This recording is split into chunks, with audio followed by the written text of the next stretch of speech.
Hi, everyone. Please come forward. Great.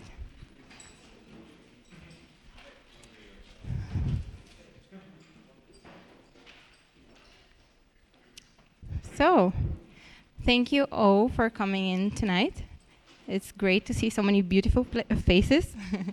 And I can see that all of you found the drinks, but I cannot see you eating. So just to let you know, we have some great wraps from Green Gurus, and they're over there. So if you're hungry, just go and grab some. And we have gathered today, as you know, to talk about Scala. So Scala is a language that came out about 2004, but it took a while to gather popularity. And today, you know that many startups and commercial companies like SoundCloud and Twitter and who else? Can you help me?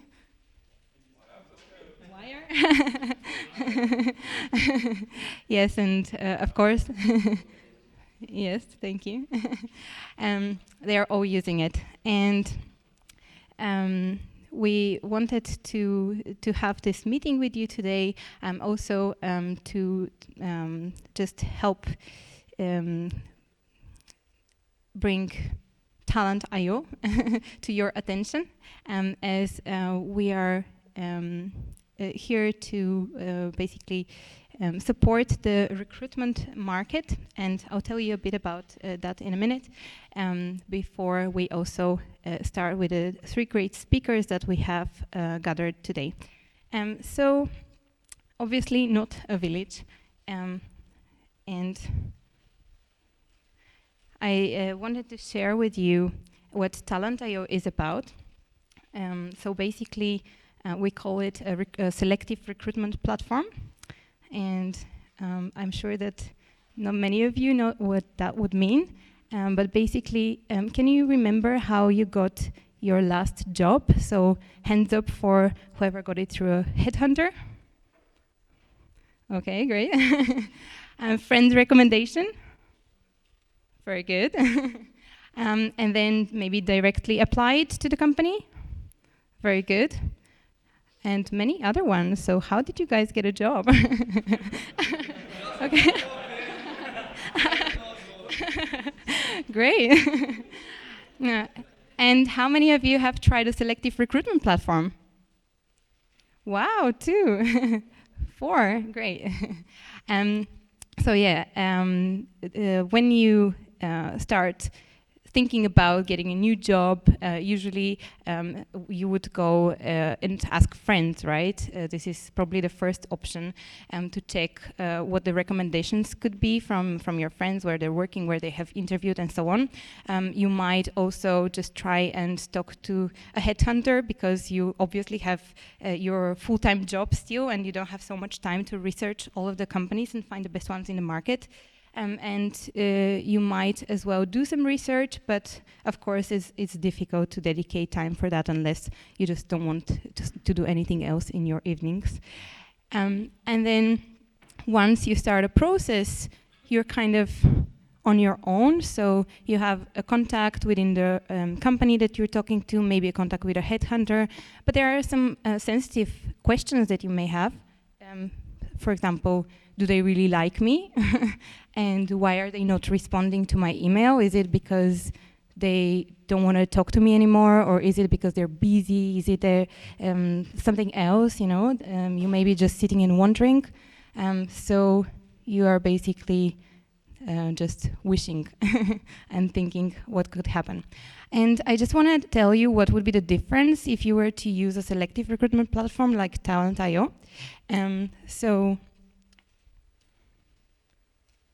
Basically, it really helps you when you are ready to start looking for a new job. So when you're ready to actively interview with different companies, this is where we can come in and help.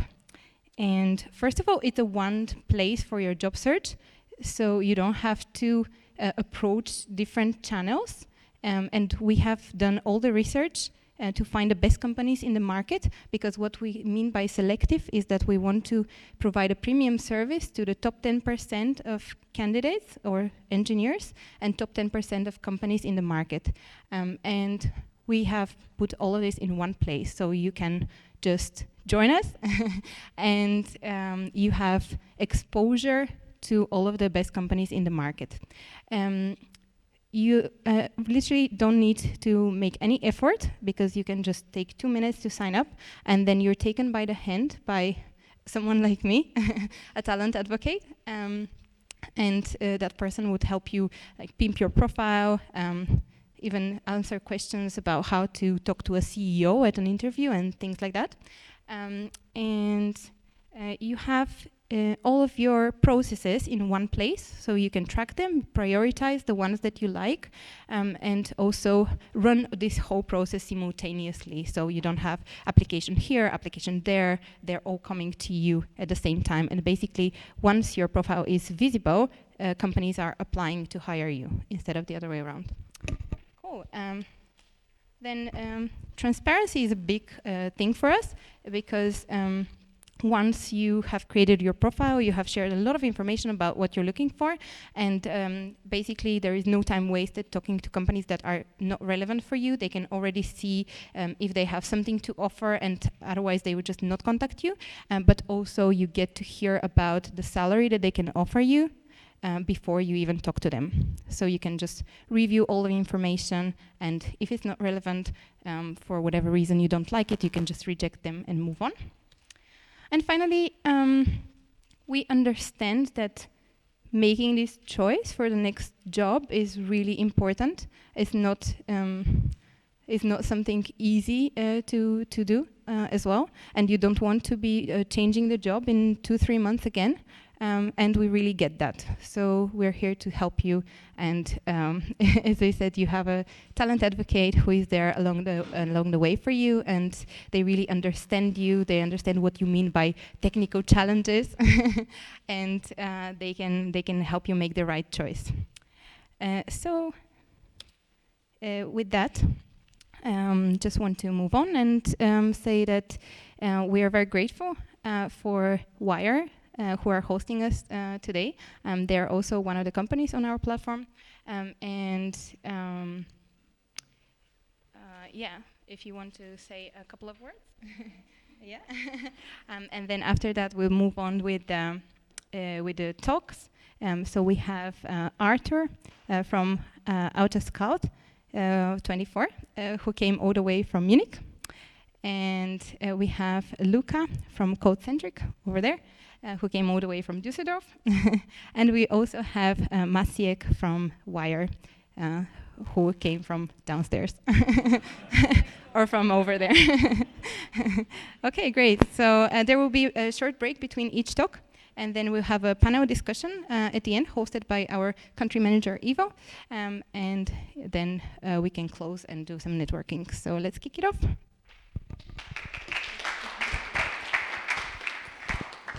Yes, also on behalf of Wire, I want to welcome you, of course, and thanks Ivo as well. I mean, we're working together since I've started here 3 years ago almost, so thanks for that, and thanks for suggesting to host this.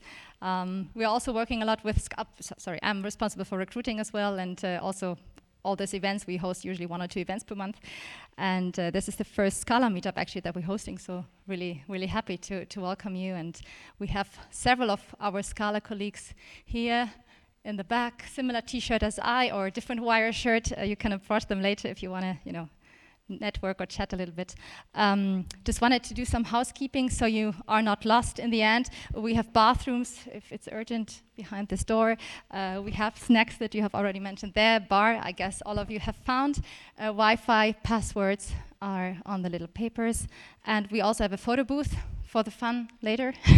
If you want to try them out, then you can also test our app, which is installed there. It's a lot of fun. It's not only fun, it's actually one of the most secure messengers, if not the most secure messengers out there at the moment, not only for private communication, also for teams. We are at the moment working on a beta version in case you want to try it out with your teams. I'm happy if you approach me later.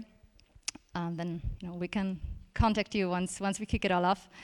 And you already mentioned the hiring. Of course, we are also hiring. I need to mention that. Very sorry, but we're looking for 3 Scala developers.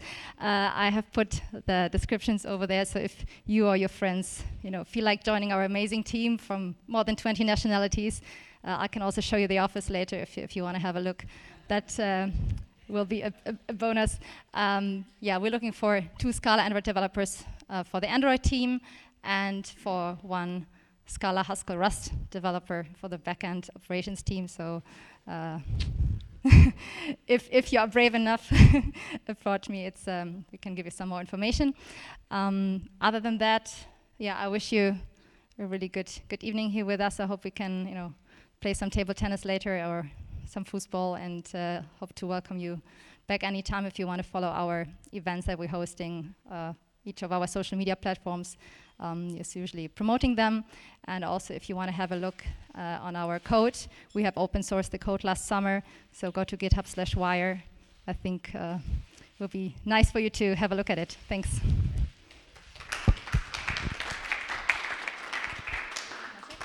Yeah, I can announce my lovely colleague Maciek from Poland. We brought him in this year. You started a few months ago. Maybe you want to tell us a little bit how you came here. And he's one of our Scala Android developers. We're really happy to have him here. And what are you talking about? The talk is about the introduction to akka streams, which is not really related to my work here, but anyway. Thank you. I'll just make it.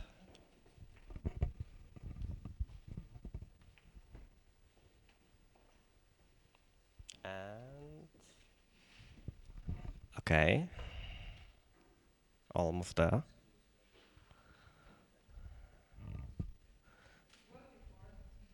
Yeah, it worked before.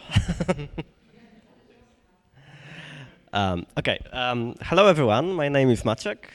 I'm working here for Wire. And in Wire, we use, I think, in total about 10 different programming languages. So as Arthur already noticed, asking me about the backend stuff or protocols makes me just a bit uneasy because that's not my field of expertise. But if you have questions about Scala, you can ask me. I work for the Android team. Android is by default based on Java, but some time ago, even before I got here, we switched to Scala because it's well, I think the main reasons was that in Scala you can just write much less code and still it's readable and works very well. And also in case of working with an internet communicator, we have a lot of concurrency issues. We work with futures. We have to handle many tasks working in the same time. So in Scala, Scala is basically built to deal with this stuff, and in Java it was like a lot of code and everything's going in your way. Yeah, so my talk will be about akka streams. Well, the traditional question is how many of you worked with akka before? Okay, and how many of you worked with akka streams? Okay, anyway. Akka is not really needed so much to talk about akka streams. Akka streams work on top of akka, so you just can use akka streams and just believe that there are some small dwarfs inside. But we will get to that. First of all, a stream is in computer programming probably from forever. It's just a sequence of data elements which is available over time. So not like an array or another data structure which you have in one moment, but potentially it's an unlimited source of elements. And you can process them one by one, just as they are coming to you. And we, in case of streams, we also have can use filters, which take your stream and create another stream, and pipelines, which are just a composition, like many filters together create a pipeline. And if you used Linux or you worked with something on the web, you probably know what fed AWK and Unifier is, and they are basically based on streams. Anyway, a stream right now is much like a buzzword. It is used everywhere. This is what I found on Wikipedia and a few other places. And some of them, like Node.js stream, is not really what similar to what we want, and so to what I want to talk about. But anyway, all these things are called streams or streaming or something like this. There will be, for sure, what I want to talk about streams, it's more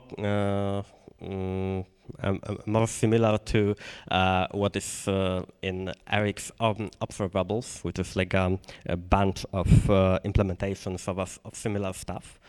We in Wire also use something similar to observables, which we call signals. And there was an idea about in Scala Play framework to use something that was called iterative, which is worked in a similar way. And in Akka, they had or still have something which is called Akka.io. So we have like a bunch of stuff, a bunch of implementations which work in a similar way to provide you with stream, and they all work in a similar but a bit different way. Every time you start to use one, you have to learn from scratch what is it about. So the idea was, back in, I think, 2013, there was a course on Coursera about reactive programming. I took that course. The instructors were Martin Noderski and two other guys working with Scala. And we went through iteratives and observables, and then there was a bit about Akka. And during that course and a bit afterward, the instructor started to talk that maybe it's not a good idea to have so many ways to do the same thing. So from that talk, and from also participation of Marius Eriksen and especially Victor Klang, a new concept was born, like an interface on top of different implementations of streams, which can be used to connect devices which are implemented in those different implementations. So, but what is it really about? You probably know something about TCP, which is a streaming protocol, and as a streaming protocol, it has typical streaming problems. Like a streaming protocol means that you have one device which asynchronously connects to another device, sends a message to it, and expects some answer. And with this answer, it can send another message, and so on. So this works very well in the common case, like catch this message and let me know that you have it. Okay, I got it. I can give you another one. But there are like typical problems when the publisher, the device which sends messages, is much faster than the receiver. So you can simply tell the publisher that no, as a receiver, I can't get more messages than you sent me too much, and then it's the publisher problem to do something about it. But that's not a very good idea. It's very trivial, but it really doesn't work well in practical situations. So there are some ways to go around it. You can build a buffer, for example, just like this. So when you get a message, then as a receiver, you put it in a buffer, and you just handle these messages in the speed that you are able to do it. And but of course, if the publisher is faster, then there will be accumulation of messages in the buffer. Your buffer, of course, can get bigger and bigger, but eventually you will either go out of memory, or you will have to some of the messages will have to be ignored. And ignoring messages is quite often a good solution. Maybe some of them are simply not important, or you have a way to figure out that this message was important, it was ignored, please send me it again. Somehow it works usually. But still, it's not so bad. It's not so good as well.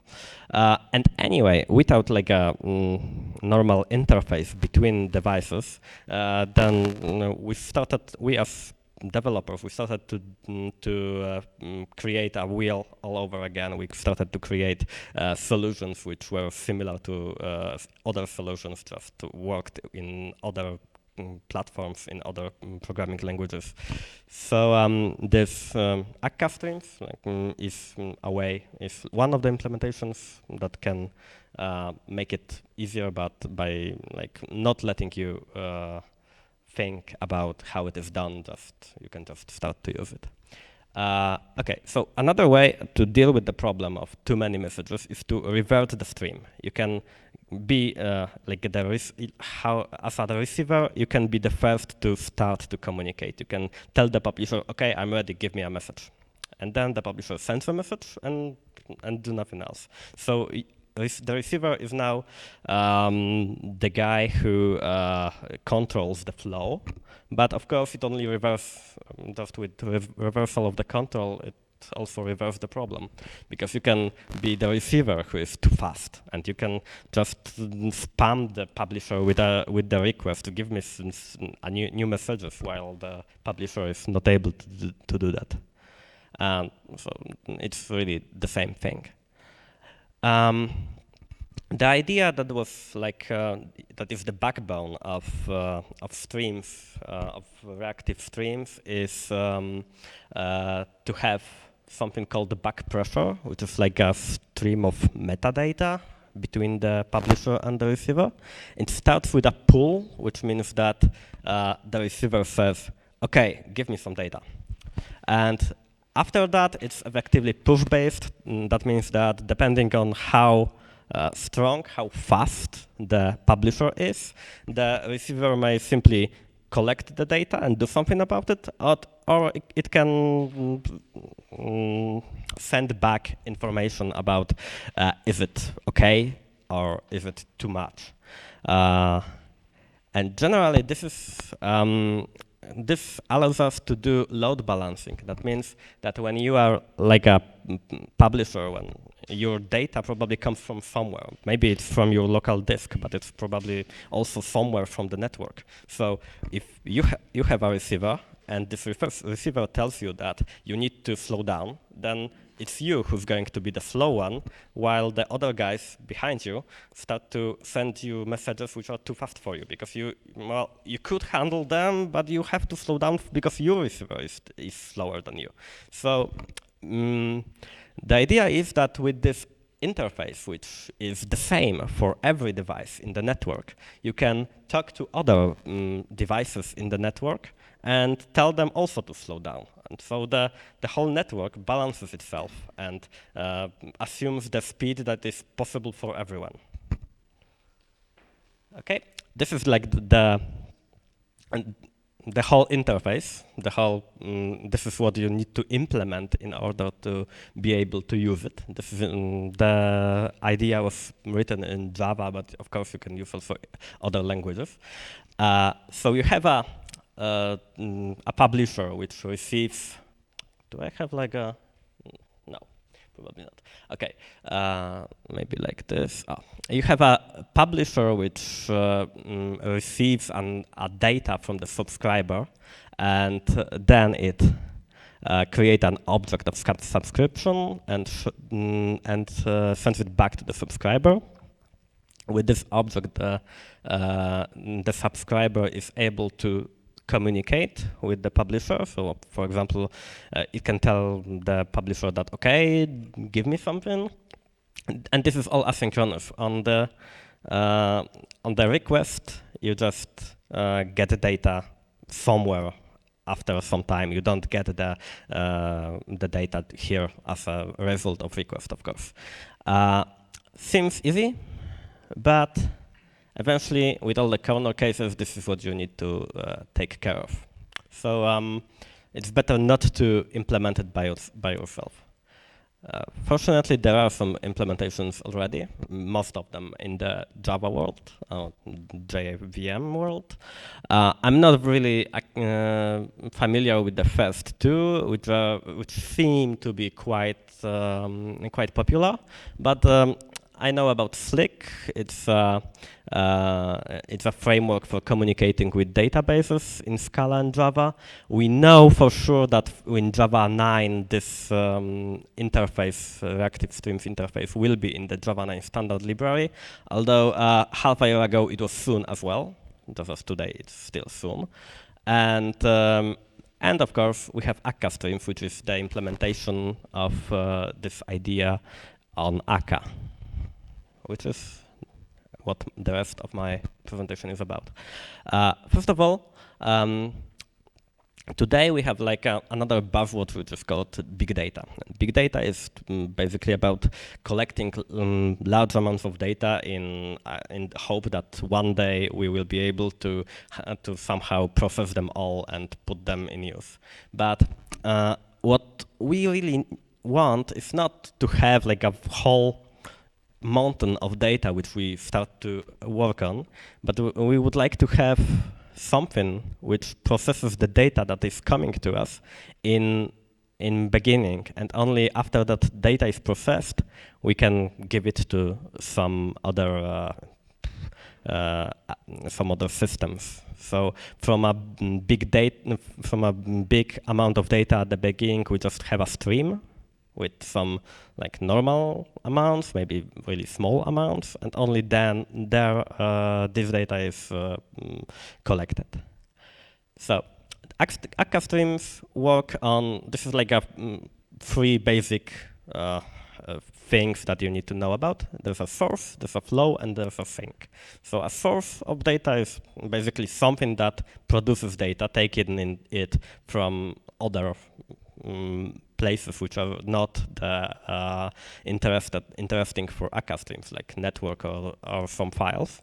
Then it creates a stream which goes to the flow or many flows, and flow is something that transforms this data in other objects, and then eventually it goes to a sink which can write down this data to the file or can send it to the network in a normal way. Each one of them can be implemented as actor, but we don't know how many actors it's in each of them, and we don't really care. There are also some sort of flows which are like provided to you by the library. For example, broadcast just takes a source, takes the stream from the source and creates two streams, or balance, which takes the same stream and just for every element, every second element goes to one of the things or to other flows. Or you can have it the other way. You can merge two sources into one stream and send it somewhere. Or you can do it by yourself. It's quite easy, and you can just have it create your own stage, your own step on the path. Okay, what's really nice and what I like very much about Akka streams is that it lets us make it two steps. First, we design a shape for our stream, and only then, when it's ready, we can just push it to somewhere, write it down. We can create a wrapper around it and give it to another place in our system. And only when we call a method to materialize it, it really creates the actors and starts to work. So we can clearly divide the phase where we design the whole system and when we create it. With Akka itself, it's not, well, there are ways, but it's not really so easy, because when you create an actor, it is there. It already started. It waits for you to do something. And this way, it's much easier for us.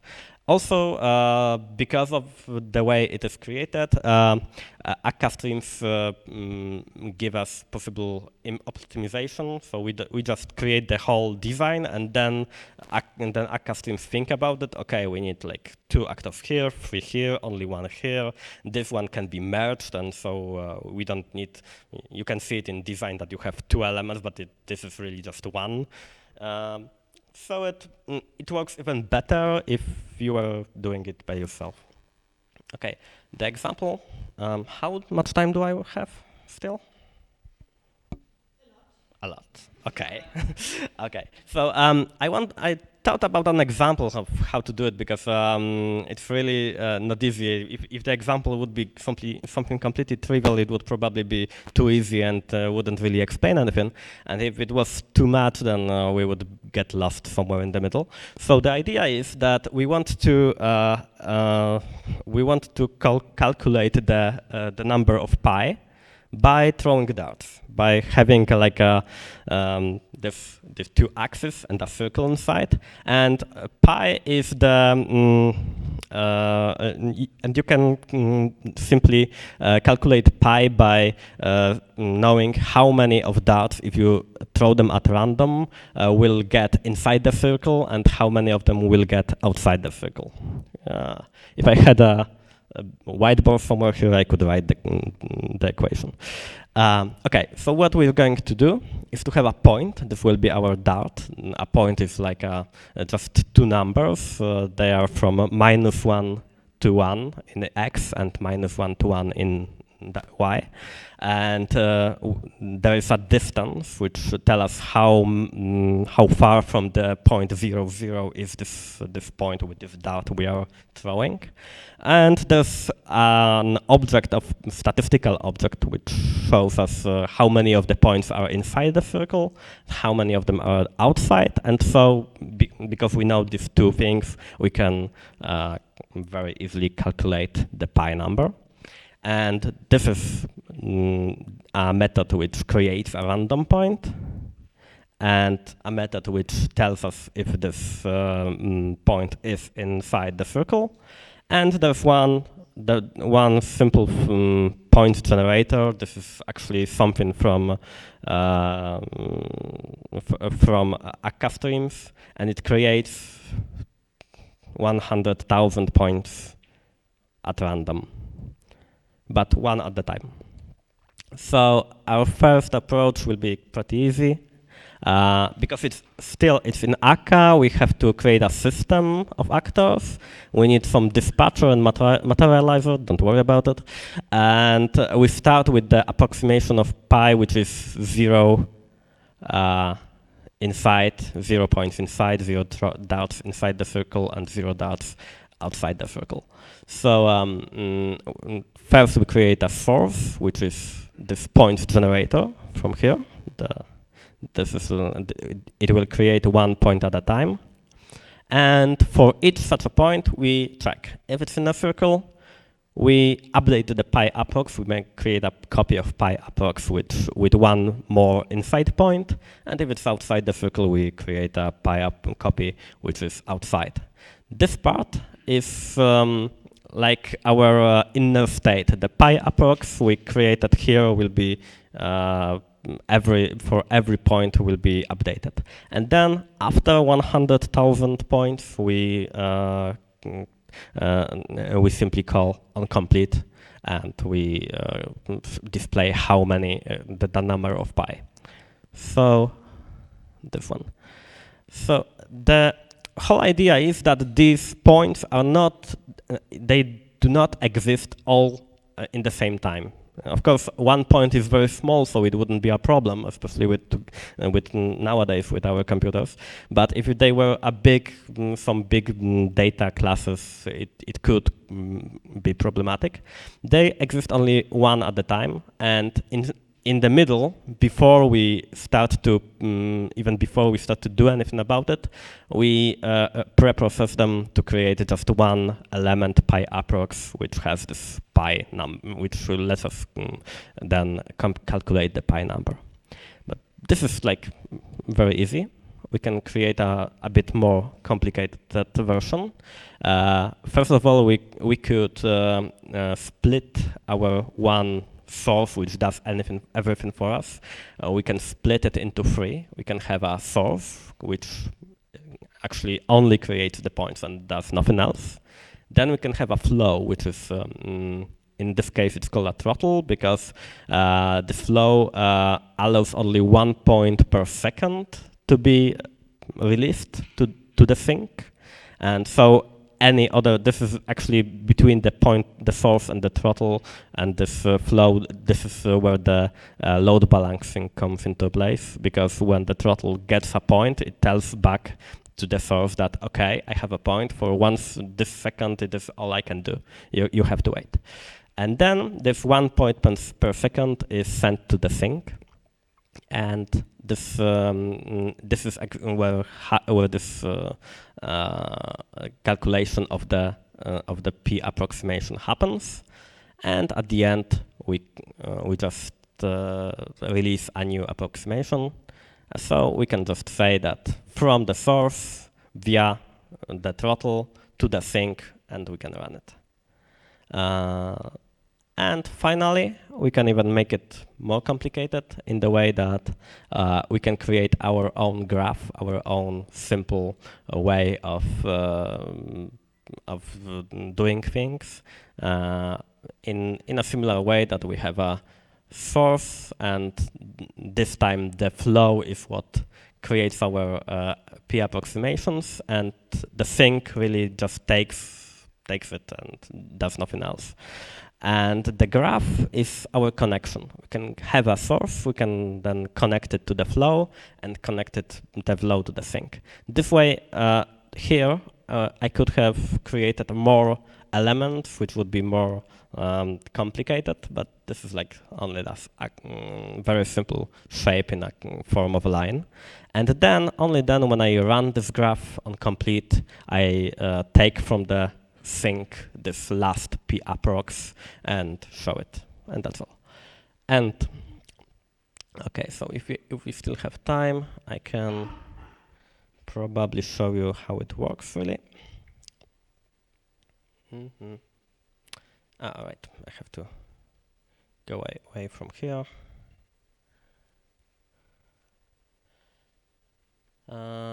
This is a bit more complicated version, which is, can you see the code, or should I? Okay.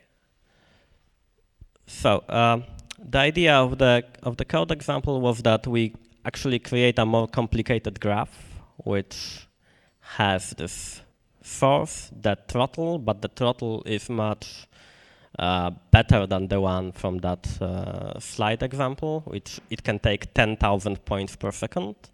And then we have a very simple visualization, which is like a display of this shield which we are throwing the dots on.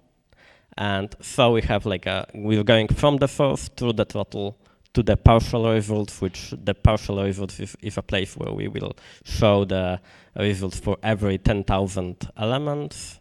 And another path is from the source to through the throttle to the sink, which will display it on the screen. And at the end of our work, we will take this final estimate and we will show it. The final estimate will be taken from this first sink here. And the shield sink, which is the visualization, will be just ignored. So I can display it now, probably. I hope. All right. And here are our partial results. And eventually, after 100,000 points, we get the estimate, which is, well, quite close to the real pi number. Okay. Let me get back to the slides.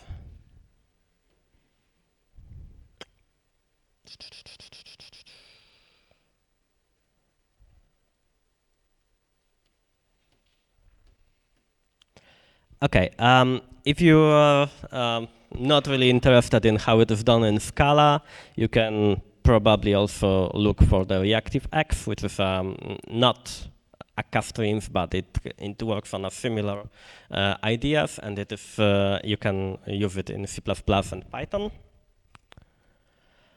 And if you are interested in akka streams, I propose you to read one article by Kevin Weber, A Journey into Reactive Streams. It's available on Medium. And there's like a bunch really of presentations by Konrad Malawski, who works for Lightwave, Lightband, and some of them are. I used some of his ideas in this presentation. He's quite good at explaining things, and these are the links to the article by Kevin Weber, to one more complicated example by Simon Scheffer, which is about, if I remember correctly, he took the database of flights in USA and used akka to process them and to show some statistics. And well, I like to always to point out that the akka documentation is one of the best I ever seen, and it's very easy to know everything, to learn everything just by reading it. Okay, thank you. Great, so we continue on. We have Luca from CodeCentric. Luca is also the creator of a reactive UI library called Outward, right? Okay, maybe you tell us more about that. And he came here all the way from Düsseldorf, so thank you so much. And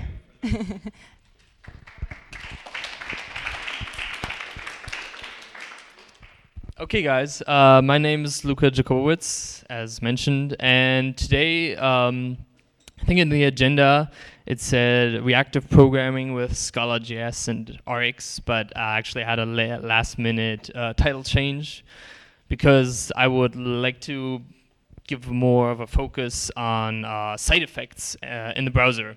So I named my talk, What to Do with Side Effects in the Browser, featuring scala.js and Rx.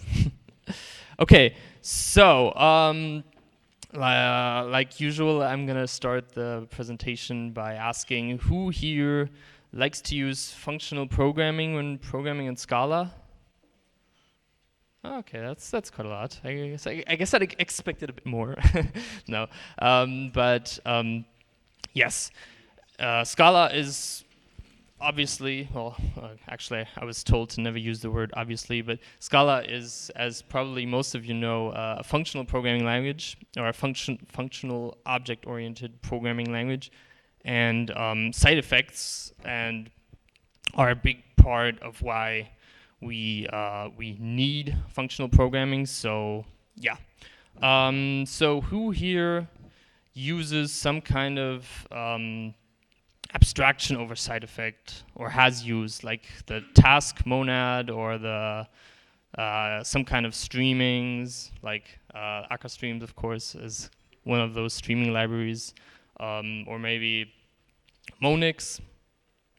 Some of you, like, raise your hands. Okay, that's quite a few. Okay, so first point is the overview, what this talk is going to be about.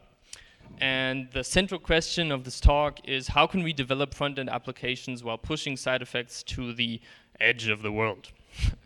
And what that means is basically, in functional programming, we do not want to have any side effects uncontrolled in the middle of our code. We want to push them away so that we don't have to deal with them. Side effects include things like accessing the database, making networks calls, but also mutating variables and other such things. The next thing is, what does reactive programming mean? I think a lot of people have heard of this, but I don't know, maybe some of you see this as a buzzword, but actually it's kind of cool, so hear me out. And the next thing is, what are the pros and cons to different approaches of the the functional front-end application architectures I'm gonna talk about, and I'm gonna try and code a really cool app. Probably not that cool, I don't have that much time, but a functioning app. I think that's a good goal. Okay, like I said, the central question of this talk is how do we develop user interfaces with pure functional programming? Pure functional programming basically means any side effect in code, like printing to the console or anything like that, has to be done at the edge of the world, which means basically our main function. I'm gonna show you an example of how we would do this in language such as Haskell or PureScript, and I'm sure you're not gonna like it, so here's our first try. This is a pure program, and as you probably can see, this looks like horrible jQuery-esque hacking, right? So if we assume some kind of IO monad or a task monad, which encapsulates side effects, which is of course like creating an element is a side effect, creating another element is also a side effect, adding an event listener is a side effect. So basically in the browser we have a lot of side effects because we want to work with the user. We want to react to events, and all of these are usually side effects. So here we can see what happens on a click. We select the span. We want to get the text content out of that span and then just append it, just append some text. So basically this program, it doesn't do much. It's like the most basic program you can think about. It just has a button and a span, and basically if you click the button, the span will say text, and then if you click it again, it would say text twice. It's pretty much a useless useless program, but it shows quite well how difficult it is to program functional front-end applications. So let's try and do it a little bit better. Okay, this time what we did, and some of you will find this familiar if you've ever worked with something like Redux or the Elm architecture, is what we're going to do is we're going to define, we're going to take a function that takes our app state and returns a new state, this update function right here. And we're also going to take a function that, that takes the state and renders some kind of representation of HTML. Right? It's pretty important here that this function is also has to be pure, because this HTML, this is obviously pseudocode. This isn't anything real. I just said obvious again. I'm sorry. Because this HTML is just a representation. It's not actually, when we call this function, it does not actually render anything. This is why we have this .render function right here. So what we do in this for expression again is we get the current state from somewhere, and then we update it using our update function. Then we turn it into a HTML representation and then render it. So this is basically like React, right? In React we have the setState function, and we have the render function for React components, which means that if we set the state, React will automatically render it.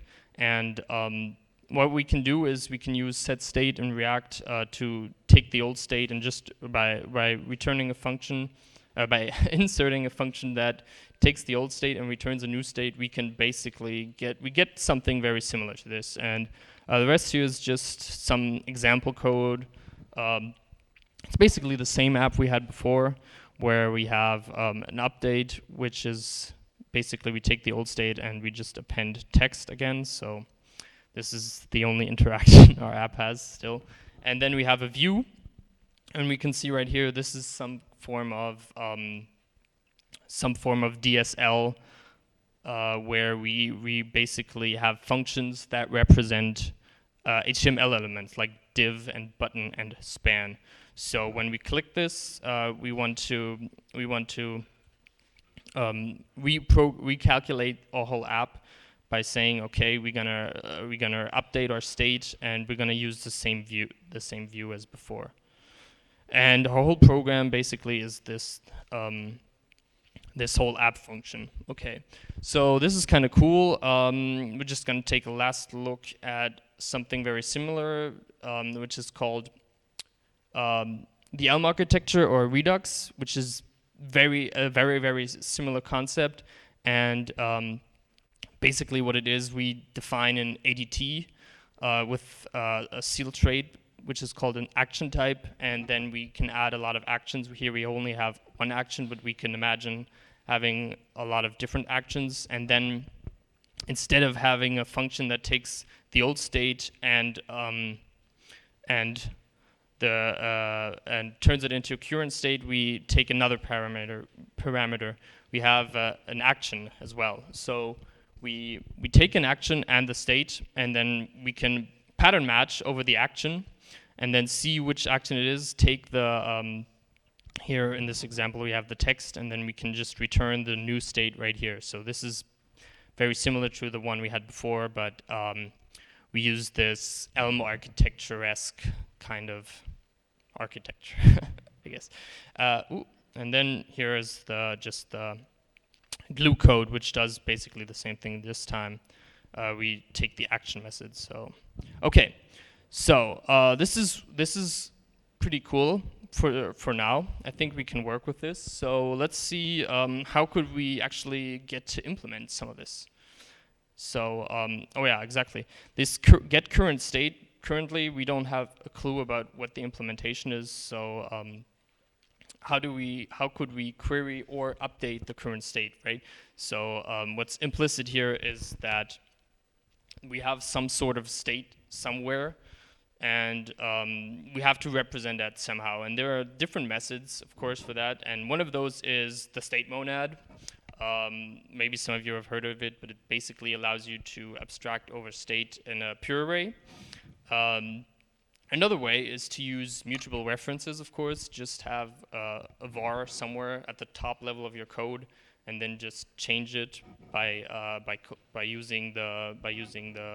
just referencing the thing, and then just saying set or get or whatever.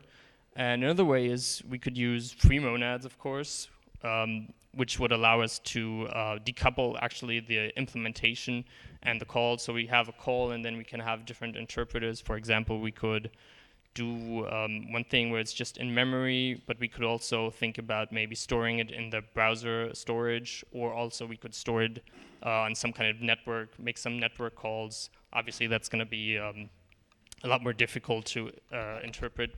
But what I really want to talk about today is streams. Of course, my predecessor talked about streams before, so I don't get to introduce the whole concept of streams, but in all the detail he does. But I'm gonna just give a really quick look, because streams for front-end applications are sort of different for the Akka streams, which are used a lot in the back end. Okay, so this also comes is also where reactive programming really comes in. And a quote by, I think it was Andres Stolz, is that reactive programming is just programming with asynchronous data streams.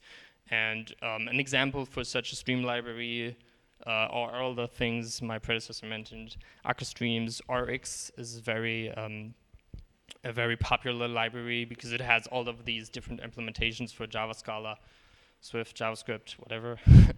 And I'd like to show you one such stream, and I'd like to imagine if we have sort of like a user, and everything he inputs can be represented as a stream. So if he like makes some inputs on his keyboard, we get a stream from that. Here it says we see this guy typing in hello, and for some reason this guy takes really long on the second L. I don't know what he did there, but this is basically a time axis. Like this is, I don't know, this is like 18 o'clock and 0 seconds, and this is 18 o'clock and 2 seconds. So I guess 2 seconds for writing hello. I guess that makes sense. So this is just a value of things, right? And the cool thing about stream libraries is that we can completely abstract over these. So many of you are probably familiar with map operation on functors and or Scala collections, and we can do the same thing that we can do for collections with streams, which is calling a map function. And here we can see we transform the stream by just adding by just inserting the to lowercase function, which, as you can see, just lowercases the strings in here, or actually it might be chars, I guess. So, but it doesn't really matter because, like collections, when we call map, we get a new collection of whatever we had before, and the same is true for streams, right? So we have this stream of uppercase letters, and then we call this map function with to lowercase, and then we get a new stream with lowercase letters. And this is kind of cool, but the thing I wouldn't understand until now was how can we model state with this? And I think we saw something earlier in AcroStreams that's called fold in AcroStreams, but it's called scan in Rx. And scan is a function. It's just like a fold, but it creates intermediate representations. So I don't know, has anyone used the scan function on Scala collections? It's there. Not many people know about it. Oh, one guy. Yes. Okay, scan, basically, if you think of an array of 1, 2, and 3, scan would, if you scan it and just add the, insert the plus function, you would get an array or a collection of 1, and then 1 plus 2, which is 3, and then 1 plus 2, and then 3 plus 3 was 6. So instead of getting one value, we get an array of values, of intermediate values, right? And this can be done in streams as well, and it looks like this, right? So you might get an idea for how we could build applications, stateful applications with this kind of architecture, right? So in the stream down here, we can see every time he presses a new button, we basically keep the state from our last iteration, and then it just gets added on. Okay, so this is pretty cool. Let's check out some code. I'm gonna try and put this in my pocket. I hope you can still hear me. Yeah. Okay. Good. Okay. Let me just check my console. This is scala.js. It's basically just Scala code, but instead of using the compile SBT task, we use fast.js, or we can also use full.js. And basically, what it does, it just creates a JavaScript binary out of our Scala code, which is pretty cool. Okay, so what we're going to do first, what we're going to do first is define a button. I'm going to say val button equals button. And it's going to have some text that's just going to say, click me. And we're going to render it immediately. Next, what we're going to do is we're going to take an observable out of that, from that. So every time we click on this button, we want the observable to emit an element, which is just going to be a browser event. So we say observable dot from event, and we're going to add the button, and we're going to say which event name. So we're going to say click. Now what we see here is we have this click. If you can see it, actually, forgot to enter presentation mode. Sorry. Okay, here. Now we can see right here that clicks is of type observable event. Okay, so let's build a very, very simple app that can just every time I click on this button, let's just say it, I don't know, it just adds a number or something. So what we're going to do is we're going to say, actually what we're going to do is our type state is int, since all it's going to do is count the number of clicks. And then we can do, we can transform our clicks into our state, an observable of our state. Here, let's make this clear.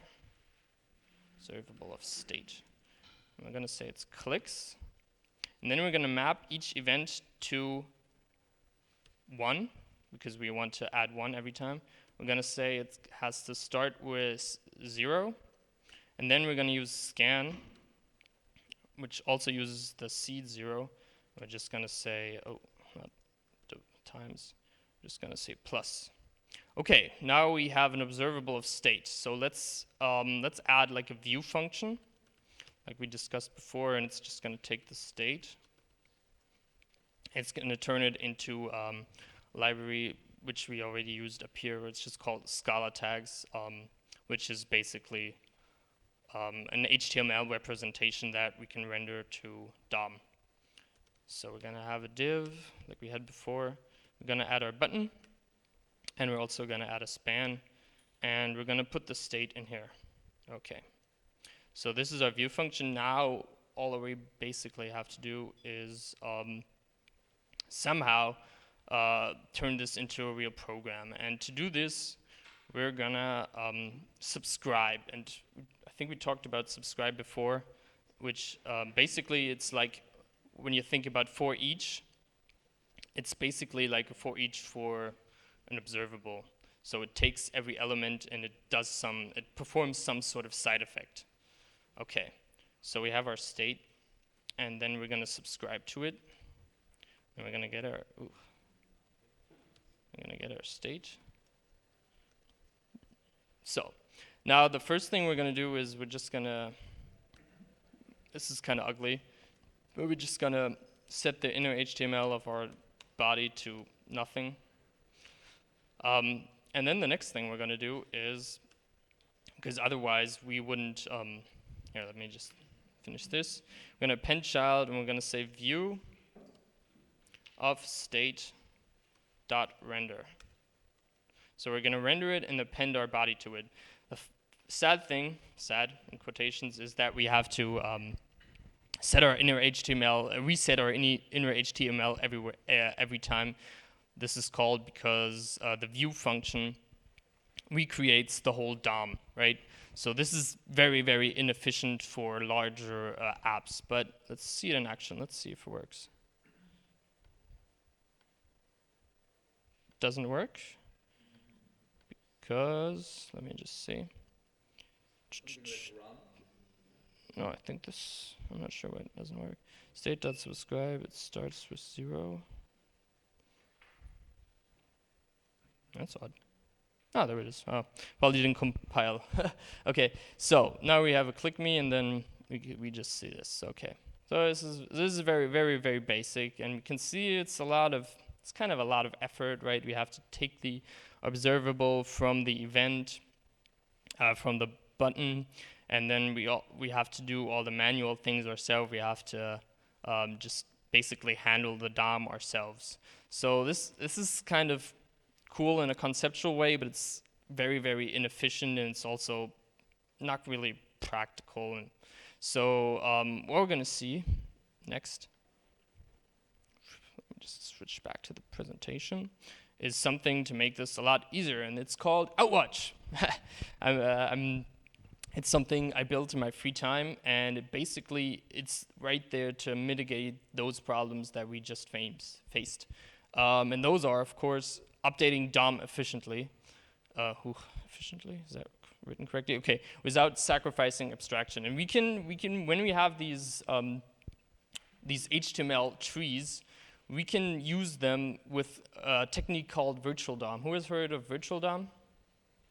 Quite a few, okay. Basically, virtual DOM is, like we said, it's a representation of HTML trees, and but instead of just killing the old DOM and then just re-adding it all in one step, the virtual DOM libraries actually compare the two virtual DOM trees and only patch the things that change. This is the technique that I think most modern JavaScript frameworks use. For example, React uses it, Vue.js uses it.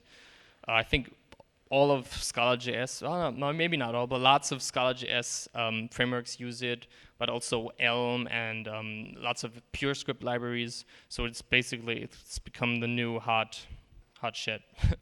But it is very efficient and very fast. And the next thing is something we didn't see, but basically every time we subscribe to an observable, we get back a subscription.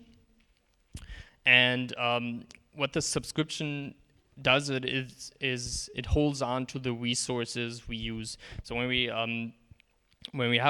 get a subscription from subscribing to a DOM element to DOM events, basically it holds the resource of the event listener on the DOM element. And what we have to do without Outwatch is we have to sometimes say, okay, set these resources free. Outwatch does this completely automatically, so you don't have to worry about that. And this is actually something we haven't seen, but higher order observables are just observables of observables. Something like higher order functions are just functions of functions. And usually when you work a lot with Rx, you're gonna see some sort of higher order observables, and Outwatch just tries to really restrict that, because having observables of observables is just kinda, it's very difficult to think about, because observable is just a stream, like we said, and having a stream of streams, to me, it doesn't fit into my head conceptually, right? Okay, and yeah. Oh, actually, I want to switch to code. Yeah, okay. Now we gotta import Outwatch.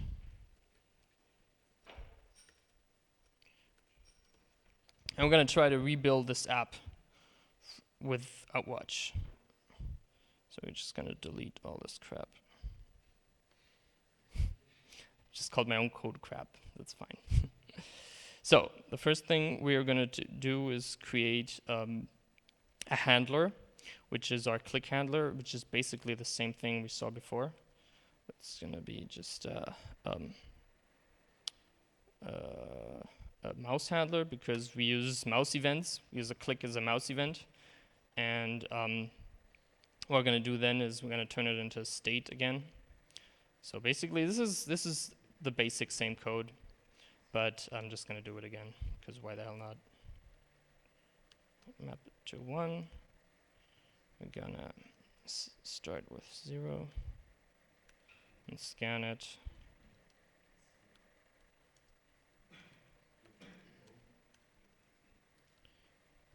So, okay.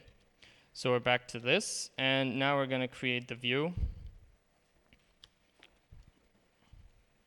Just again, just going to be a div, but now this is kind of different. We're going to create the button inside here and say click me again, but we're also going to say when it's clicked, send all your messages to the clicks observable, the clicks handler. So what this does basically is it's sort of like a DSL that just takes all the click events under the hood. It adds an event listener and just sends them to our handlers, so that we can do basically the same thing we could do before, but more efficiently. And then we can have the span here, and we can just set our state right here.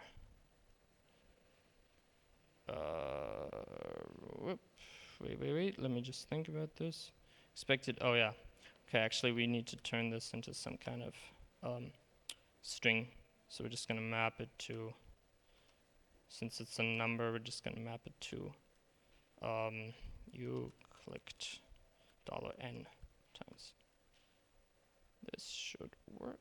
Oh yeah, okay, sorry. We actually have to say child. Ugh. There we go, live coding, it's difficult. So actually what we're going to have to do is we're going to say, since state is an observable, we can't just put items into it. We actually have to perform the subscription. Basically, we just say, okay, the child of the span is just gonna be the state that we saw before. So basically, under the hood, it subscribes and just sets the child. Okay, and what we can do now let's just say outwatch dot render. I'm gotta add a query selector, which I believe is app. Actually, it might be hashtag app. And then we can just add our root view, and this should compile. Oh, actually, and then we get the same app. Okay, that's kind of cool. But let's do something a little bit more sophisticated, right? So I don't know, let's create like maybe a to-do app, right? Which is basically the standard app among front-end libraries. So what we're gonna do is we're gonna have, instead of a button and a span, we're just gonna have a button to add a to-do and a list. So what we're gonna do is just gonna add like a fake name right now. Do laundry, we're gonna change this later. Start with the empty list, list.empty. And then instead of just adding them up, we're just gonna concatenate lists. We're just gonna add an element to the list. I never get these right. I think it's plus. No? Might be this one. Yeah. I have to say it's a list of string. I think. Actually, I need to put this one here. There we go. Okay. And then what we can do, now this state, our state now is of type observable list string. So what this means is that instead of binding to a single child, we want to bind to multiple children, right? So we use the LE, and we're going to map these to. So now we have this list. We're going to take the list and say list. We're going to map every item on the list to a list item. Oh, I think I'm here. Obviously, keep saying obviously. Why did I do that? So now we have this UL, and inside we're just going to subscribe to the state, which is now a state of a list of vnodes, and vnodes are just a representation of our DOM, right? So it's basically a list of LEs. And if we compile this, let's see, no. We should get a list of, and it just says do laundry all the time. So right now it's pretty boring, but this works so far, so it's cool. Let's see what we can do. So instead of doing this, we should add an input field. And we can add a placeholder, which just says, I don't know, to do. And then what we're gonna do is every time we input a string, we're gonna send it to some handler to-dos. So we gotta create that one first. It's gonna be a string handler. Actually, that doesn't matter. And I need a comma here. So now we have a string handler. Now we have two observables. And what we're going to have to do here, instead of just subscribing to the clicks, we're going to have to do some sort of to check the latest from the other stream, right? So we have the click stream, which is just a stream of clicks, and then we have a stream of to-dos, which is just the stream of the input field. So what we want is a stream that every time we click on something, every time click emits an item, we want to get the latest element of to-dos. And to do that, we can just do clicks.with latest from, actually, I'm going to use with latest from with to-dos. And then what it does is it takes a function that just basically wants to know how to combine these two items. So now we have clicks is of type mouse event, and to-dos is of type string.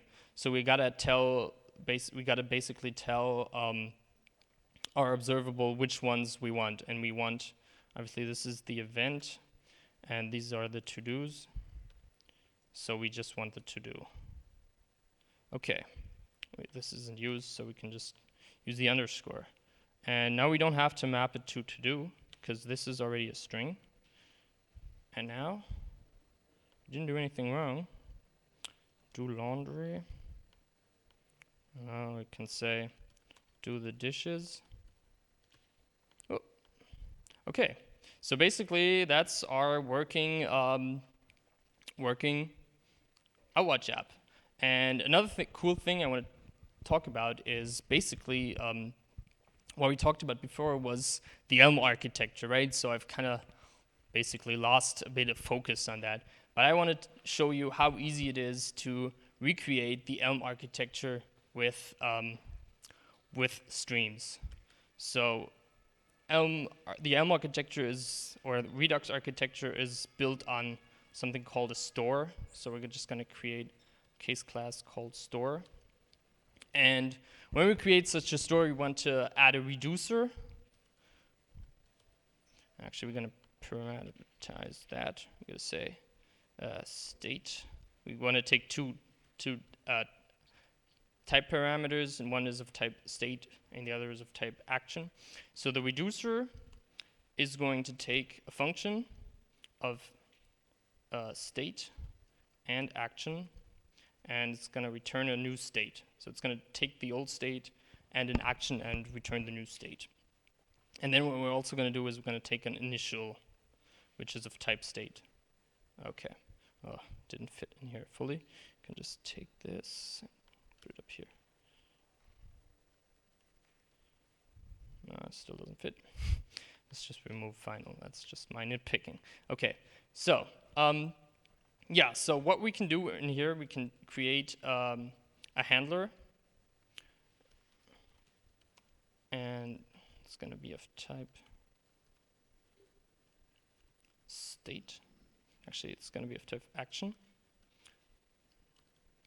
And what we can do then is use our scan function to create our store. It's pretty simple. We could just say scan. And then we use the reducer function. Actually, we got to add an initial first. Initial. And then we got to use the reducer function. And this should return an observable of state. So now, basically, we have the source of our store. So now we have a sink and a source. And what we also need to do, let me just check, is of course say this has to start with our initial state. But then this is basically, this is the whole definition of Redux in, oh I see it says initial, in Outwatch. Initial, there we go. So now what we can do basically is if we define some sort of algebra, we say SealTrade action, and then we say, I don't know, case object, add one, extends action, and then we say case object, subtract one, extends action. And then we create some sort of, actually we can't create a def in here, let's create someone in here. A reducer that takes our, that takes this form, right? So we have old state of type, it's gonna be int, since we're gonna build a program that just lets you add one and subtract one. And we're gonna also take an action type of type action. And it's gonna return a state, which is int. And what we can do now is just match, pattern match on the action, just like in Elm. And then say case add one. We just wanna use the old state and say +1, and case subtract one. We can just subtract one from the old state. So we create a new state right here. And then in our main somewhere, we can create a store. Say store. And we're going to add in the reducer. And then we're going to add an initial state of 0. And now what we can do, I'm going to get rid of all this. What I can do right here is just build a view again. Ugh. We're just going to add 2 buttons. One that says plus and just sends a add one message action to our store. Dot sync. Which doesn't do. Oh, whatever. Click, obviously. Sorry. Click. When we click, we want to send the add one message to our store. And the same thing we can do for minus. If we click, we can subtract 1 and send it to the store sync. And now we want to show this state somewhere, so we're just going to use like an H3 or something, and we're just going to say store.source, which is an observable from int, and we're going to map it, and we're going to say the current state is $n string interpolation, and we're going to do this. We're going to just subscribe it to the child again. And now, if all goes well, this should also be a fully functioning program in the Elm architecture. Okay, cool. So let's finish this off. All right. So, conclusions. First, reactive programming is just functional programming plus the element of time. What this means is that when we program with streams, we're programming with values that change over time. Like the typical dual is given between like a collection of items at one place in time, which is a list or a sec or whatever, and a stream of values, which is one value at several points of time. And the next thing is, our watch is very flexible, so we can use these types of streams to model lots of different architectures. We've seen a few. One of these is the Elm architecture. And the cool thing, obviously, I keep saying that, is that applications can be modeled by using only pure functions. And that's pretty cool. If you ask me, I'm pretty fascinated by functional programming, so that's a pretty cool thing. And another cool thing is that functional programming patterns still apply. That means you can integrate cats or shapeless or all these things into our watch without any problems. It's pretty fun. In my last talk I actually used cats for validation, and it worked pretty well. And another cool thing is that we can work at an extra level of abstraction, but also maintain the flexibility of that stream offers us. And yeah, that's my talk. Thank you for listening. You can find out all the documentation at outwatch.github.io.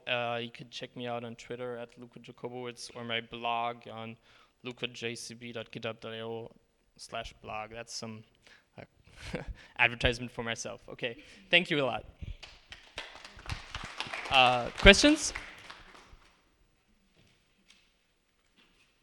No questions. Ooh. Okay. Well, I'm just interested because there's so many things that you can do with JavaScript these days. Yeah, sure.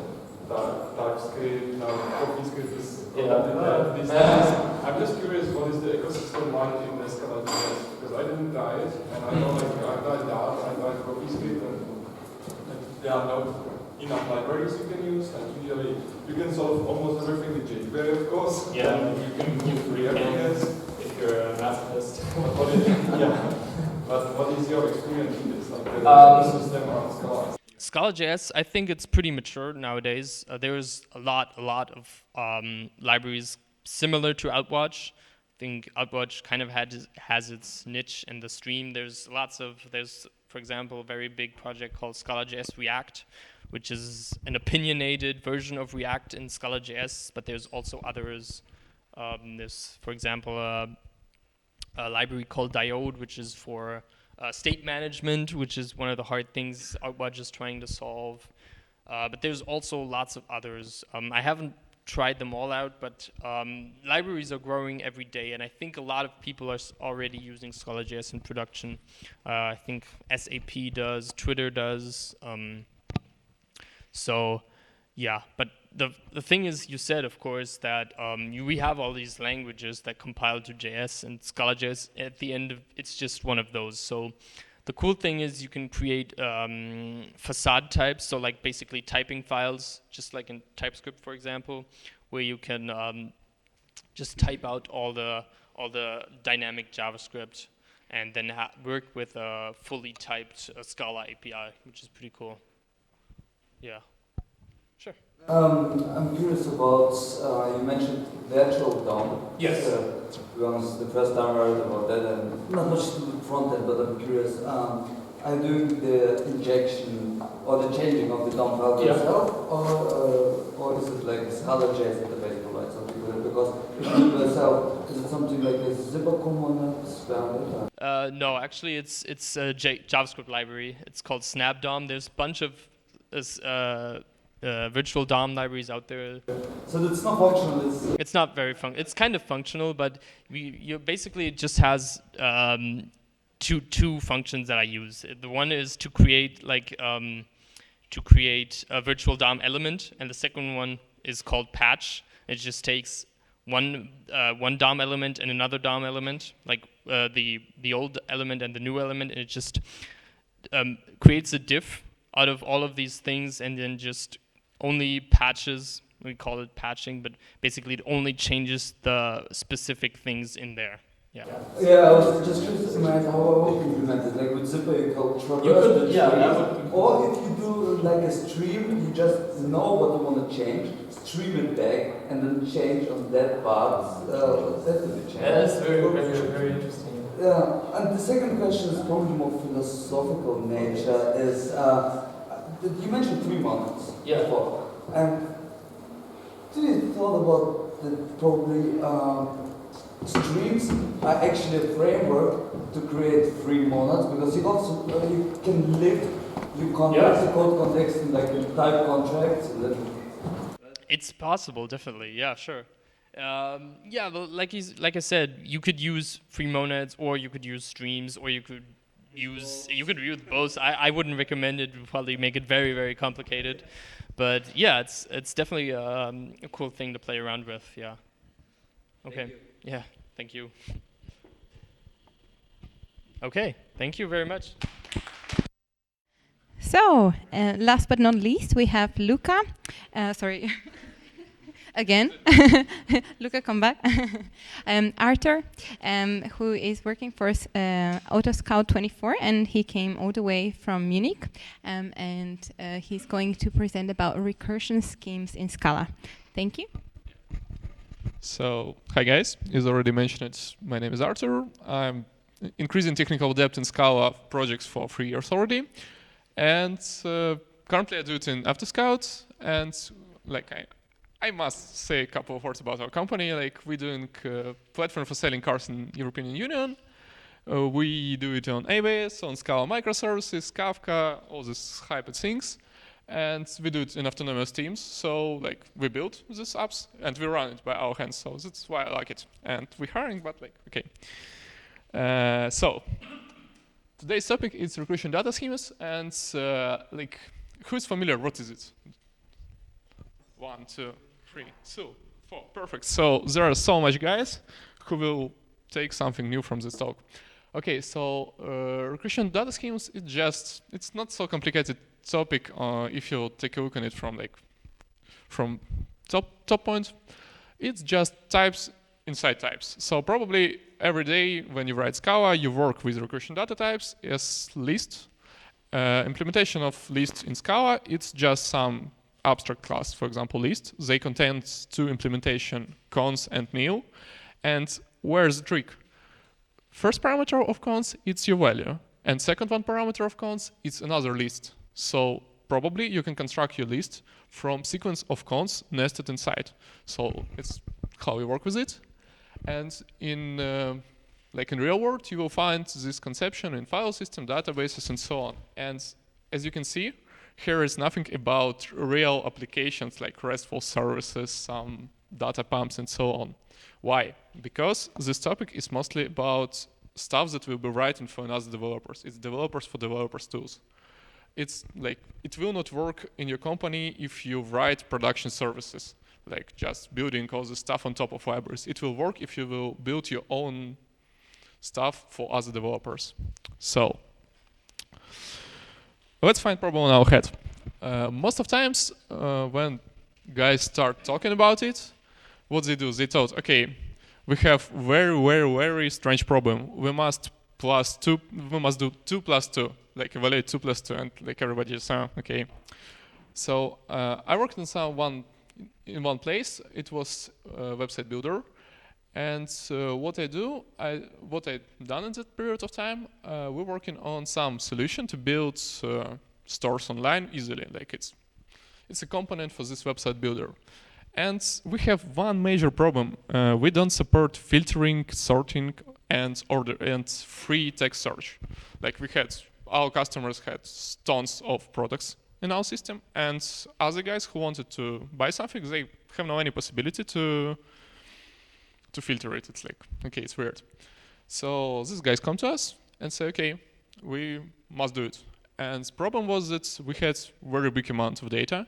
It was totally event sourced, so we cannot just create some indexes in our normalized database. We must build our views, put it to some index storage, and get result of index out. And like third problem in all of the stuff that nobody in our team don't know anything about Elastic, about Sphinx, and so on. Like, we just don't have experience. We see it on presentation, but we don't know is the solution will fit for us. But we know what we want to do with it. So we start arguing. Somebody told that, okay, let's build our own index platform. Somebody say, okay, let's do it with Elastic, something more. And then product guys come to us and say, okay, you spent too much time for it and we need a step. We want to validate this idea to be sure that it's really needed for our customers. And we said, okay, so probably what we need to do, we must create some kind of abstraction that will have our actions. And we must evaluate these actions in first time with a memory implementation because it's fast to implement. A second one with implementation that we will choose. We will choose Elastic, but okay, with some third-party index provider. So to do that, we need to construct some kind of abstraction to compose our requests to Elastic to index provider to then evaluate them. So what we want to do, we want to somehow support these three types of operation, just for this example to make it clearer. And it just equals operator. We just want to be able to say that, okay, please find everything where first name equals Arthur. And or, so nothing complicated. And to do that, we must define algebraic data types. You already saw it in previous talk. And algebraic data types, it's like, it's another language inside your programming language. You define your own language. And what we exactly do here, first of all, we define it string and Boolean value. Why we need it? We want to control which one values our tree will accept. We don't want to see that some developer will write equals field first name expression, and instead of expected value, he will write some, I don't know, user model, because like we will not know how to interpret it later. So currently we define it that, okay, we're working only with string and booleans as values. And then we define our action, say, okay, that equals some.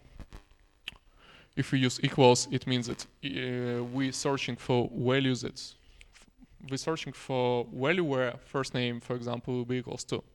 evaluated expressions, and so on. Okay, so we define some structure, and currently what we can do, we can say, okay, we have really urgent task. So please, guys, write everything with these expressions, and later we will find a way how to interpret it. So we take, like in current example, we will take some simple equation. We will want to evaluate some, expression where first name must be equals to A, last name equals to B, all true. And to do it, we must define tree like this. So it's not so complicated. We just inherit value and set value, and it's exactly our regression data schema because we put class inside the class, and yeah, currently we have all these equations, and what's missing? It's way how we will interpret it, and like it's not so hard if we will do in simplest way. So probably we need to define some function, evaluate SQL that will accept some expression and will return string. String, it's our SQL expression. And next, we will just do pattern matching. So is it string value, we just wrap it into some brackets. If it's Boolean value, we do to string. If it's equals or another kind of operators. Problem here is that we currently operate with not field and expected value, but with field and some expressions that must be evaluated later. So to do that, we firstly must somehow evaluate expression inside of this operation. We must do recursion exactly as here. And only after evaluation of this expression, we must concatenate our query string. So same one with and or, we will just get every expression, evaluate it, and only after that we will compose it into a real query. So yeah, it will work. And why it's cool? Because, for example, we plan to do it for SQL, and also we can execute it in some another place. Here we just evaluate query for just some regular programming language, where instead and or we will have this ampersand and 2 lines and so on. So yeah, we are flexible. We have abstractions that we can interpret in wherever they want. So probably with this we can write our in-memory solution to give it to our product guys, and until while they will test it, we will just build our solution with Elastic or something like that. But okay, but in one moment of time you will understand that it's not so perfect. It will work. We will pass our expression to this evaluate function. It will return us results, and perfect. But we doing a lot of mess inside our functions. We messing the way how we interpret our ADT with way how we traverse our reads. So it's like two very different things in one function. And when it will be a problem for you? Probably in one moment of time you will want to write some optimization rules. And in our current case, what we can say that, okay, if one of our expressions already evaluated is Boolean value true, probably we don't need to evaluate all our expression. We can just change it to Boolean value true, and it will be okay, because we already know that it's true. And we can write it in our evaluators, but in case of all other operations, it will be impossible to somehow say, okay, if it's not fit this condition, please just leave it as is. Why? Because we have these pointers. So what's going on? If we will put this or inside and just say here that, okay, in case of others, just do nothing, just put other, we will not go inside the and. We will just see this and, we will see that it's not fit this condition, and we will say, okay, it's optimized, perfect. So to make it working, we must write implementation of pattern matching for every case that we have. And it's not what you want to do, because sometimes it's only three operations. In our production system, we have 20 of operations, so too much boilerplate. And let's think a little bit how we can improve it. So probably what we want to achieve, we want to see here not expressions, not pointers to expressions, but already evaluated values that will have result type. So in that case, we will be able to write clean interpreters, and we will not have any problems with recursion and so on. It will be something somewhere far away from here, and in that case we will be able to say that okay, and other, if optimization condition like not working here, just leave it as is and so on. So what we want to do, we want to throw traversing logic out of our function. And let's think a little bit. We have a couple of things that we can do. We can implement our ADT for every type that we want to support. That it's quite weird. Or we can add generic and say that okay, currently our expression is typed. It has some generic type t, and instead of pointer to expression, we will have some generic value. We don't know which one, and probably when we will build this tree of value, it will be expression here. And when we will evaluate, we will be able to recreate all these operators with already evaluated values and put it to our calculation function. So that's how our interpreters will look after generalizing of our ADT. So currently we are working not with expression, but with some expressions that's already evaluated with already evaluated values as string. So we have a proof that okay, here's already evaluated value, and we can just concat it. So it will work and it's clean. It's how we really want to see it. But currently it looks the same. Nothing has changed. And who thinks that currently we're in big trouble with types because of generics? Like, who sees the problem? Okay. So if we will evaluate types, it will look like this. And it's really crap because currently we cannot do anything with our expression. Why? Because probably we have some library method and it must accept our defined expression, but now we don't know which one, what is the final type of our expressions that we want to evaluate. So probably what we can write is like, okay, our function accept expression of any, and that's all, but like losing types is not the best idea. So let's hack it. There's cool hack. It's called fixed point data types, and it's all about type systems. But I will firstly explain you on a little bit easier example. Let's imagine that you have really big numbers, and you want to somehow display it on screen, compare by your eye, and probably you are interested only on left side digits. You're not interested about all these digits on right side. So what you will do, you will put point, for example, you will say, okay, I want to put point on a digit, and please, when you show me it on my screen, just show me only left side, only like biggest side, and hide somewhere this right side. So like probably later you will need this data, but now you don't need it. And we want to do the same with our type system. So there's a hack introduced. Firstly, I saw him in Majoshka library, and what they exactly do. So let's define some case class fix that work with generic type f that accept somehow. In our case, it will be our expression. F, its expression, whole, it's our result type. We don't care in that case about it. And it accepts unfixed value.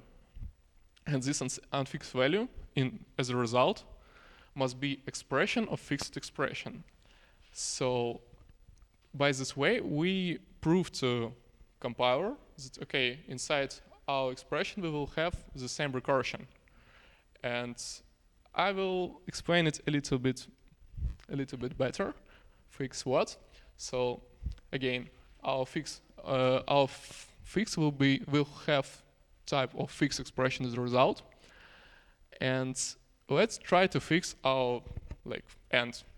First of all, when we will write this end, we'll write inside of it some internal expressions, and it will have type of expression of something. We don't know what. And then we will try to put this expression inside fixer, and we will fail because of type system error. Why? This stuff have type of expression of something, But to put it inside of fix, we must prove that inside of end we will have another fixed expression. So to fix it, what we must do, we must fix every expression inside, and only after that we will be able to fix our end expression. So we must wrap and fix every operations that we have in this tree. And if when we're talking about operations, it's okay because we have these pointers and so on. If we will talk about value classes, it's a little bit abusing because, you know, we have no any pointers here. Like it's always string. We don't use this generic at all. And when we will try to fix it, we will fail because the generic is evaluated as nothing because it's have no any child. But what we can do, because we have no any implementation of this generic, we can say, okay, it's just fixed expression. Compiler don't have anything to prove. We can say to compiler that, okay, this generic have any values that we want. So we just forcing him to say that, okay, it's fixed expression. After that, we will be able to fix it. So by that, with this technique, what we must do, we must fix every operations that we have inside our tree. And after that, we will have some logical expression type, and we will be able to manipulate with it. And there are only one problem that we have currently, that probably your developers will not be really happy to write all this boilerplate with fixers. So we must define some builder objects, and it will hide all this complexity inside, and then we will achieve this clean DSL to build our expressions. So yeah, currently we know how we want to interpret our tree, and currently we have a way how to build our tree. As you remember, in last step we wrote out our traversal logic, and now we must find it somewhere. Like what exactly we want to do? We want to apply some function on top of our tree, and it's it's like .map function of functor. So we must define some functor for our ADT. If somebody don't know what is it, it's operations that apply some function to every class of collection of something. And here's example how we can do it. So I use here scala.js. You can use cats. It's like the same. And we define some data container, some ID monad if you want it. And we define in implicit implementation of functor for this container. So in this implementation, we must override this map function, and what it do, it takes this basic container and takes function from A to B, and like to implement this operation, we must take data from container, put it inside this function from A to B, and then wrap it in container again, so we will return container of B. We implemented this map operation. And to use it, we can just call this functor.map container and so on, and it will work. Like we put here one of integer, it returned to us one of string, working. But in case of our ADT, it's a little bit more complicated. What we must do here, we must do the same pattern matching. And where's the trick? So in case of object values, there is nothing to do. Like we have no any pointers, any generics. But in case of operations, we have these pointers.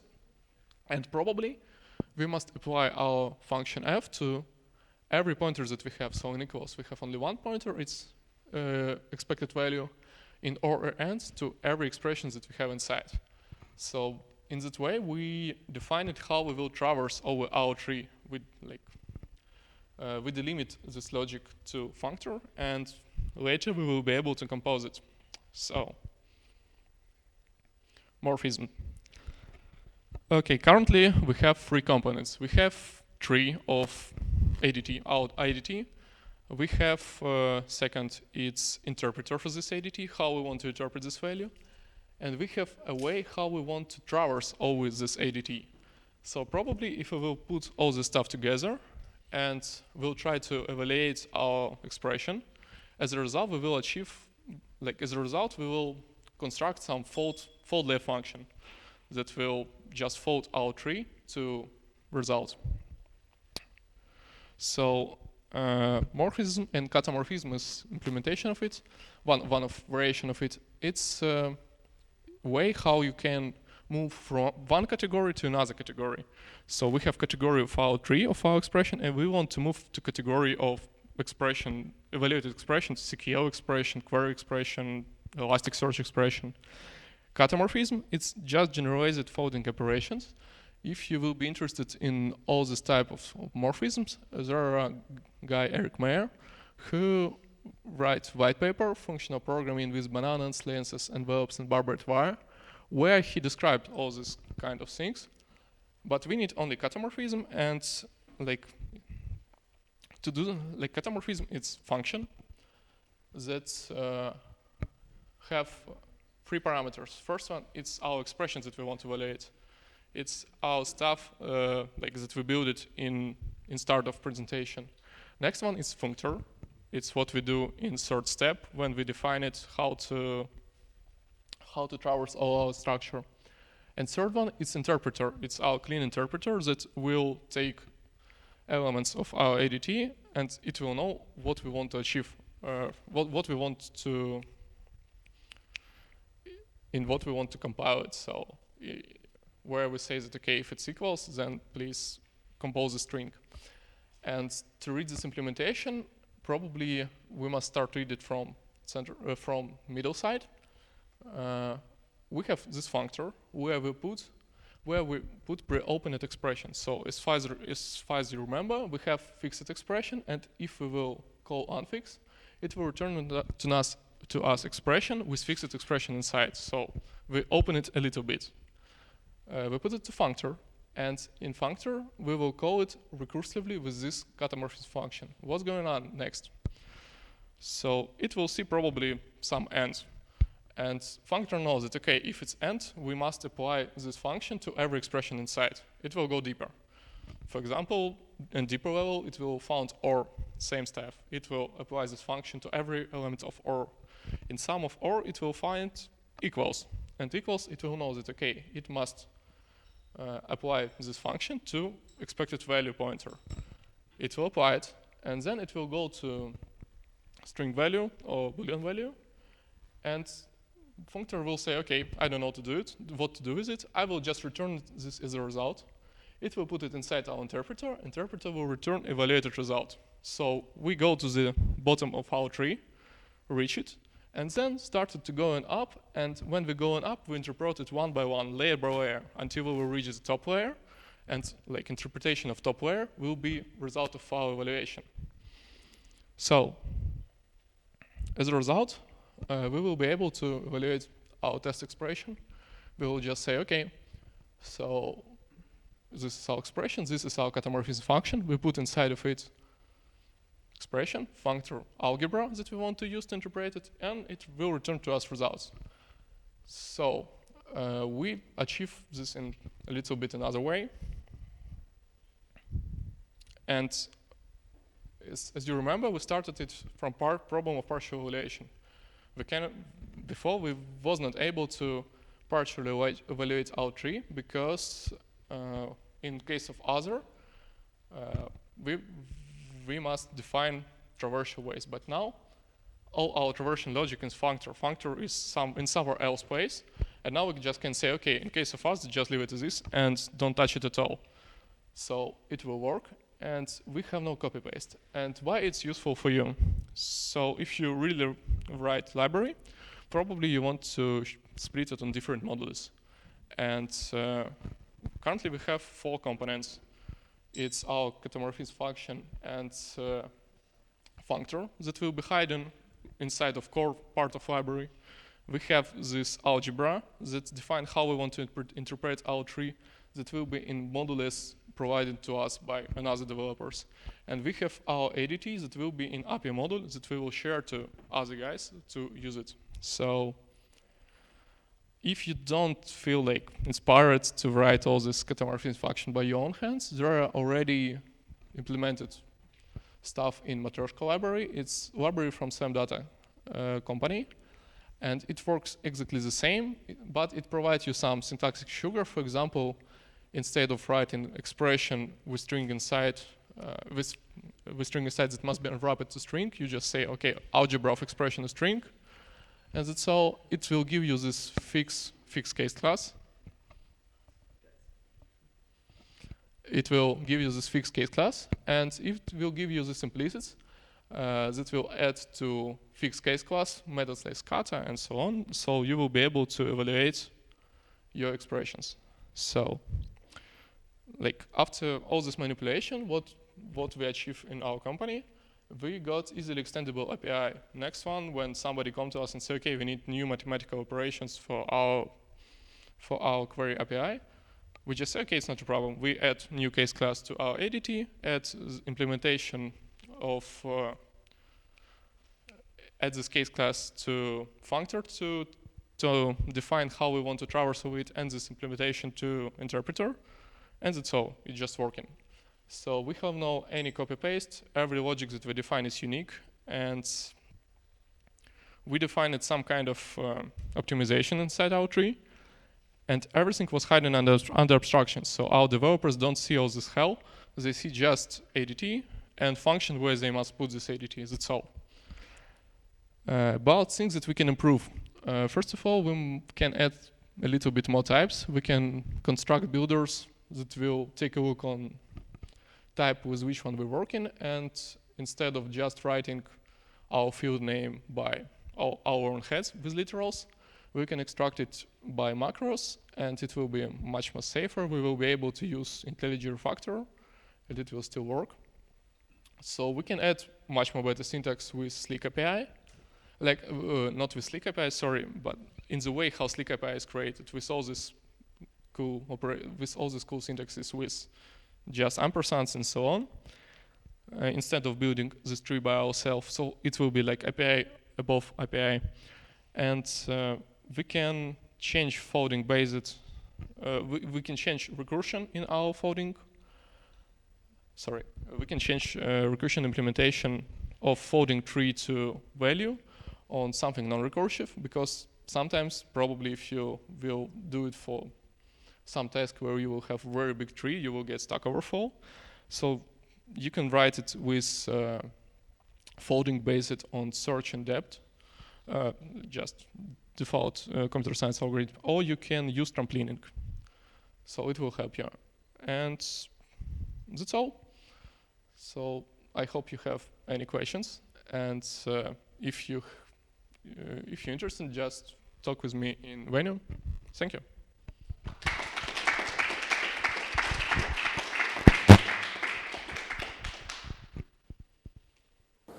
Yeah.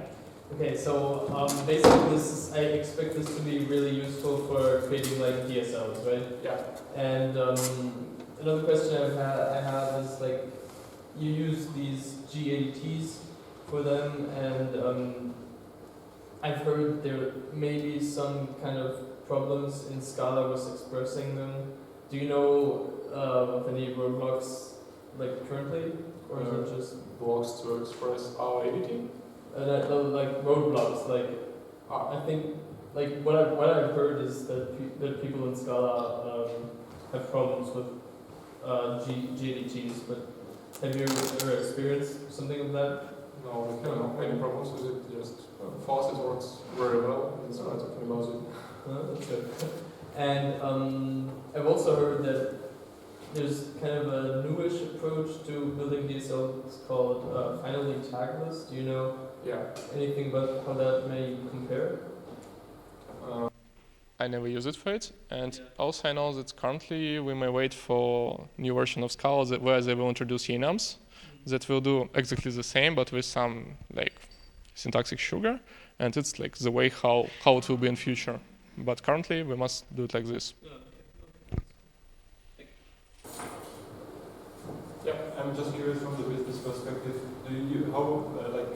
How many databases are you querying with this? Did you actually use it to query different places? Like you said, like you wanted to have an abstraction. Did you actually use it? Yes, first of all, I think in the same day when I write this API, I implemented it for in memory and say, okay, guys, you can use it. and all the code base was already written. Next one, we start working on driver for Elasticsearch, and now I leave this company, and as I know, they want to write their own solution for indexing, so they will use it to migrate from Elasticsearch to their own solution.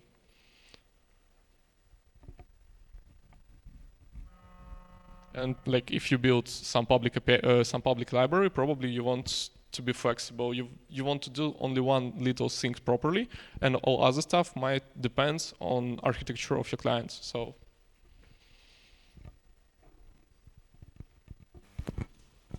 So thank you.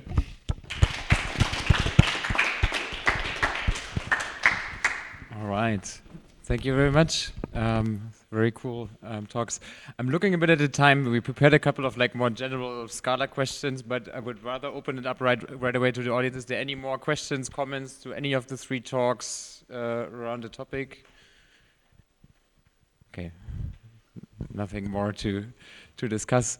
I think then I'm just gonna actually wrap it up because it's already 10:30. Thank you very much everyone for joining. It's been a pleasure having you here. Thanks to Wire for organizing, having us the event here. It's been a great space, and yeah, take some more food with you home or have another drink with us now.